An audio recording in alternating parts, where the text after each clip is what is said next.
Assalamualaikum warahmatullahi wabarakatuh. Bismillah, alhamdulillah, wassalatu wassalamu ala rasulillah Sayyidina wa maulana Muhammad ibn Abdullah. La hawla wa la quwata illa billah, amma ba'du. Yang saya hormati teman-teman yang ikut hadir dan ikut menyaksikan, baik yang bisa menyaksikan secara langsung atau bertatapan muka di Resto Cafe Tali Jiwa Kabupaten Bangkalan, dan juga teman-teman media sosial yang juga ikut menyaksikan acara siang hari ini. Kenapa acara ini kita siarkan secara langsung? Agendanya adalah menyampaikan beberapa pengaduan yang datang dari masyarakat Kabupaten Bangkalan, yang kebetulan baru-baru ini pulang dari perantauan atau dari luar negeri. Nah, di situ kita menemukan beberapa kejanggalan, di antaranya adalah proses penkarantinaan di di Surabaya, di tepatnya di kantor haji ya, di Sukolilo. Kenapa kita harus mengkritisi? Yang pertama, kita juga ingin menyampaikan kepada para dewan kita atau wakil kita, wakil rakyat, baik yang bertugas di kantor DPRD Provinsi Jawa Timur dan juga kantor DPRD Kabupaten Bangkalan yang bertugas di kantor DPRD Kabupaten Bangkalan. Dewan kita ini dipilih oleh rakyat. Tetapi pada saat ini memang banyak menemukan kejanggalan-kejanggalan di situ, kemudian tidak ada peran aktifnya dewan kita, baik yang duduk di kursi DPRD Provinsi Jawa Timur ataupun yang ada di DPRD Kabupaten Bangkalan.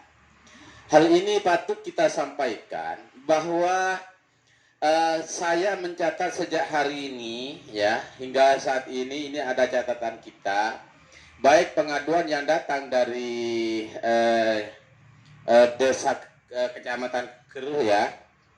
Di Kecamatan Keker ini ada 23 kasus.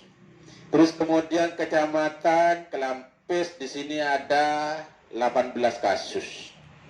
Hal ini warga yang selama ini mulai sejak setelah bulan puasa ya, setelah Lebaran di situ.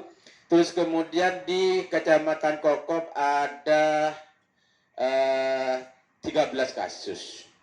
Hal itu juga yang disampaikan oleh masyarakat. Kejanggalannya adalah masyarakat yang diswab di sana, dikarantina di kantor kantor haji. Di situ banyak yang tidak diketahui hasil swabnya. Dan kesulitannya untuk mengetahui hasil swabnya ini sangat sulit. Kita tidak punya kewenangan, seakan-akan kita tidak punya kewenangan untuk berkomunikasi dengan petugas yang ada di sana. Contohnya misalnya, saya kemarin juga meminta beberapa nomor telepon yang bisa dihubungi hanya untuk bisa memastikan nomor kontaknya dan hasil swabnya. Untuk mempertanyakan melalui nomor telepon itu berdasarkan hasil swab warga yang sedang diisolasi di sana. Tetapi di situ sangat kesulitan. Contohnya begini, KTP, paspor itu diambil semua, terus kemudian hasil daripada swab baik antigen ataupun PCR di situ tidak diketahui. Ini persoalan seperti apa? Kok seakan-akan di situ tidak ada yang namanya keterbukaan informasi. Ini yang menurut saya adalah sebuah kejanggalan yang luar biasa. Bahkan bukan hanya saya, termasuk teman-teman aktivis yang lain, diantaranya ada salah satu anggota dari media juga, terus kemudian ada anggota dari Jatim ya, yang kesulitan juga untuk mendapatkan informasi. Dalam hal ini mungkin bisa didengar oleh bapak-bapak, baik wakil kita, baik Dinkes Kabupaten Bangkalan, yang selama ini punya kewenangan untuk menjemput warga yang sedang pulang dari luar negeri ke kantor haji Surabaya atau tempat isolasi yang ada di Sukolilo, Surabaya. Karena selama ini di situ kita tidak diberikan kewenangan untuk menjemputnya, kecuali dengan kita berbarengan dengan pihak dinas kesehatan dari Kabupaten Bangkalan.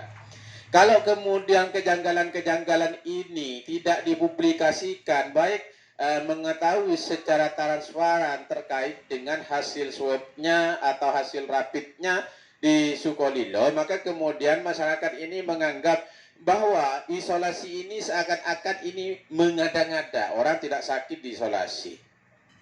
Kan begitu. Orang tidak sakit di isolasi adalah sebuah hal yang bisa dianggap menyebarkan COVID. Kalau di isolasinya, di situ dikumpulkan dengan orang-orang yang kena. Dan di situ tidak diketahui. Kenapa demikian? Karena saya banyak menanyakan hasil swab antigennya atau rapid antigennya. Di situ tidak diketahui, tetapi itu warga yang datang dari Malaysia, warga Madura yang pulang dari Malaysia, di situ dikumpulkan secara bersama-sama. Apakah orang itu negatif ataukah orang itu positif COVID? Nah, hal ini kan juga menjadi kejanggalan. Kalau kita menganggap bahwa itu bisa dianggap menyebarkan virus COVID-19 di Surabaya, bisa jadi. Karena kita juga tidak tahu informasi-informasinya. Bagaimana mungkin orang yang diisolasi, di situ seharusnya diberitahu dan diberikan informasi. Apakah kesehatan orang ini misalnya sehat jasmani dan rohani, atau orang ini tidak sehat? Ini kan menjadi sebuah kejanggalan, dan mungkin dalam orasi saya kali ini hal terkait dengan hal virus ya, karena sekarang ini juga kita warga Bangkalan berdasarkan peraturan pemerintah, peraturan perpres, entah itu peraturan dari diberlakukan sejak yang dibuat kapan, tetapi peraturan itu diberlakukan sejak tanggal 20 tanggal 3 sampai tanggal 20 bulan 7 ini. Namun kita tidak bisa diam begitu saja dikarenakan adanya PPKM darurat itu, tetapi kita juga bisa melakukan langkah-langkah, misalnya dengan menyuarakan dari rumah, ya juga tidak apa-apa, namanya kita mengkritisi pemerintah kok. Bagaimana mungkin kalau kita diam terus kemudian kita bisa mengkritisi? Apakah diam itu bisa mengkritisi, ataukah diam ini hanya sebatas pembungkaman dari pemerintah? Itu mungkin. Atau jangan-jangan betul apa yang disampaikan teman-teman di BEM UI, bahwa pemerintah sekarang ini dianggap the king of lip service, itu seperti itu. Mungkin hal ini yang bisa saya sampaikan. Terima kasih. Wassalamualaikum warahmatullahi wabarakatuh.